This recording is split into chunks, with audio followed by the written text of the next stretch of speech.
घर की सबसे बड़ी समस्या होती है कि हमारा बजट कंट्रोल में कैसे रहे। जो चीज़ें बहुत ज़रूरी होती हैं उनको अपने बजट से कट करना पॉसिबल नहीं होता, लेकिन कुछ छोटी छोटी बातें हैं, उनका ध्यान अगर हम रखेंगे तो हम अपने मंथली बजट में से काफ़ी ज़्यादा सेविंग कर सकेंगे। कुछ बहुत ही आसान उपाय आज के इस वीडियो में मैं आपके साथ शेयर करूंगी। आई होप आपको अच्छे लगेंगे। Hi everyone, welcome back to my channel. कुछ छोटी लेकिन बहुत इंपॉर्टेंट बातें फॉलो करके हम सेविंग्स कर सकते हैं। So without any delay let's get into the video.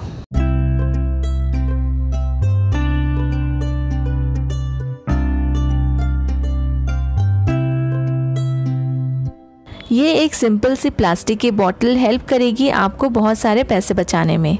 ऐसी कोई भी प्लास्टिक की बॉटल को भरकर आप फ्रीज़र में रख दीजिए और उसको पूरी तरह से फ्रीज़ होने दीजिए। जब बॉटल का पानी पूरा आइस में कन्वर्ट हो जाएगा तब आप उस बॉटल को फ्रीज़र से निकालकर अपने फ्रिज में कहीं भी रख दीजिए। ऐसा करने से होगा ये कि आइस्ड बॉटल से फ्रिज का टेम्परेचर हमेशा कम रहेगा और फ्रिज कम इलेक्ट्रिसिटी खींचेगा उसको ठंडा रखने के लिए।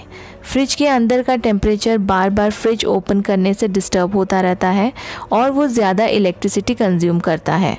फ्रोज़न बॉटल रखने से फ्रिज के टेम्परेचर ठंडा होने के लिए कम समय लगेगा और इस तरह से आप इलेक्ट्रिसिटी बचा सकते हैं। ऐसी 2 से 3 बॉटल्स आप फ्रीज़र में रख सकते हैं और टर्न बाय टर्न करके आप उनको इस तरह से यूज़ कर सकते हैं। फ्रिज से ही रिलेटेड एक और बात का अगर आप ध्यान रखेंगे तो आप और भी ज़्यादा इलेक्ट्रिसिटी बचा सकेंगे। आप जब भी फ्रिज की क्लीनिंग करते हैं तब आप फ्रिज को बंद करके क्लीनिंग करेंगे तो आप अपने इलेक्ट्रिसिटी बिल में बहुत कटौती कर सकते हैं और अपने मंथली बजट को भी आप आउट ऑफ बजट जाने से बचा सकते हैं। हम कई बार फ्रिज खोलते रहते हैं सामान निकालने के लिए और रखने के लिए, विच इज़ कम्प्लीटली नॉर्मल।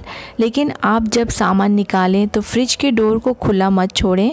बहुत देर तक फ्रिज ओपन रहने से उसकी पूरी ठंडक बाहर निकल जाती है और वापस से उसको ठंडा होने में इलेक्ट्रिसिटी ज़्यादा कंज्यूम होती है। सामान निकाल कर आप उसी समय फ्रिज को बंद कर देंगे तो फ्रिज का टेम्परेचर मेंटेन रहेगा। इलेक्ट्रिसिटी बिल बढ़ने का सबसे बड़ा कल्प्रिट है एयर कंडीशन। घर में यूज़ होने वाले सभी होम अप्लायंसेस में एयर कंडीशन एक ऐसा अप्लायंसेस है जिससे आपका इलेक्ट्रिक बिल स्पीड से बढ़ता है।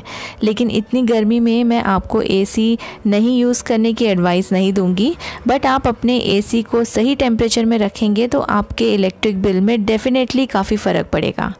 आप दिन में या रात में जब भी एसी ऑन करते हैं तो एसी को जो टेम्परेचर है उसके टेम्परेचर को आप 25 या 26 पे रखेंगे तो ये कम इलेक्ट्रिसिटी कंज्यूम करेगा और आप कुछ सेविंग कर पाएंगे।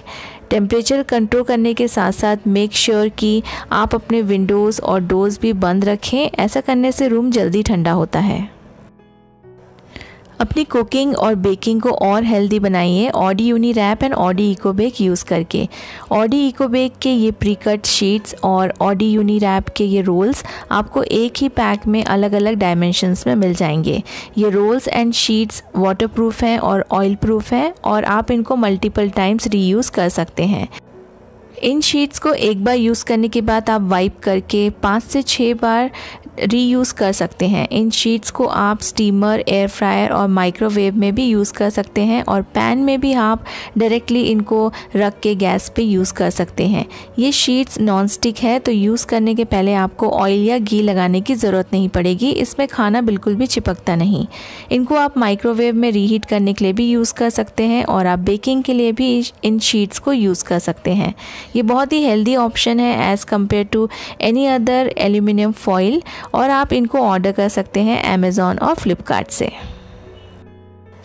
थोड़ा सा गैस बचाने के लिए कई लोग खाना बनाते समय बर्तन गैस पर रख के फिर गैस ऑन करते हैं। ऐसा आप कभी मत कीजिए, ये बहुत ही डेंजरस है क्योंकि इससे फ्लेम फैल जाती है। खाना बनाते समय आप पहले ही जो भी इंग्रेडिएंट्स और बर्तन, मसाले, तेल जो भी आपको लगने वाला है वो सब कुछ आप पहले से रेडी करके गैस के पास लाकर रख दें और उसके बाद आप गैस ऑन करके फिर बर्तन गैस पे रखें। जितना टाइम हम यहाँ वहाँ सामान लाने में लगाते हैं उतने टाइम में बहुत सारा गैस वेस्ट हो जाता है। इसीलिए पहले से सभी चीज़ें ला कर रखेंगे तो आपको कुकिंग में भी आसानी होगी और आपका गैस भी लंबे समय तक चलेगा। जितना पॉसिबल हो सके खाने को ढककर पकाएं। खाना स्टीम में जल्दी पकता है और कंपैरेटिवली इसको ओपन करके पकाने में थोड़ा ज़्यादा टाइम लगता है। इसके साथ साथ आप ट्राई कीजिए कि आप डेली यूज़ होने वाली चीज़ें जैसे तेल, घी, राई, जीरा, मसाले, नमक सभी गैस के पास काउंटर पे स्टोर करके रखें। और ट्राई कीजिए कि जितना हो सके आप अपना जितना भी खाना है वो प्रेशर कुकर में बनाएं। उससे आपका खाना जल्दी बनेगा और डिफरेंट कंटेनर्स यूज़ करके आप दाल और राइस साथ में भी पका सकते हैं। इससे भी आप अपना गैस काफ़ी बचा सकते हैं। हमारे घर में ऐसे बहुत सारे गैजेट्स या अप्लायंसेस होते हैं जिनको हम रेगुलर यूज़ नहीं करते, फिर भी उनमें बैटरीज लगी हुई रहती है। उससे हमारी बैटरीज वेस्ट हो जाती है और रखे रखे वो ख़राब भी हो जाती है। अगर आप कुछ ऐसी चीज़ें डेली यूज़ नहीं करते हैं तो उनकी बैटरीज निकाल कर रख दें या फिर उनको उल्टा लगा कर रखें और जब भी यूज़ करना हो आप उसी टाइम उनको लगा कर यूज़ कर सकते हैं। इस तरह की छोटी छोटी बातों का ध्यान रख कर भी आप एंड ऑफ द मंथ देखेंगे कि आपने काफ़ी सारी सेविंग की है। इंडियन फूड में हम मोस्टली बहुत सारी चीज़ें डीप फ्राई करके खाते हैं और जो तेल होता है वो थोड़ा सा गंदा हो जाता है। इस तेल को फेंकने की कोई ज़रूरत नहीं है, आप इस तेल को भी वापस से यूज़ कर सकते हैं। बस आपको एक छन्नी में एक टिश्यू पेपर लगाना है और फिर इस तेल को उस छन्नी में रख के आप टिश्यू पेपर की हेल्प से छान लीजिए। ऑयल बिल्कुल क्लीन हो जाएगा जो कि सेफ़ है रीयूज़ करने के लिए। अगर आप सिर्फ छन्नी से इस तेल को छानेंगे तो जो बारीक चीज़ें रहती है वो पूरी तरह से क्लीन नहीं होती। पेपर नैपकिन से ऑयल बिल्कुल पहले की तरह क्लीन हो जाएगा और ये सेफ़ रहेगा आपके लिए रीयूज़ करने के लिए। ये सभी बातें सुनने में बहुत छोटी और अनइम्पॉर्टेंट लगती है, लेकिन एक्चुअली में अगर इनको फॉलो करेंगे तो आपको मंथली एक्सपेंसेस में बहुत फ़र्क दिखेगा। आई होप ये सभी टिप्स आपके लिए यूज़फुल रहेंगी। अगर आपको वीडियो अच्छा लगा है तो इसे लाइक कीजिए और शेयर कीजिए। Consider subscribing my channel and keep watching.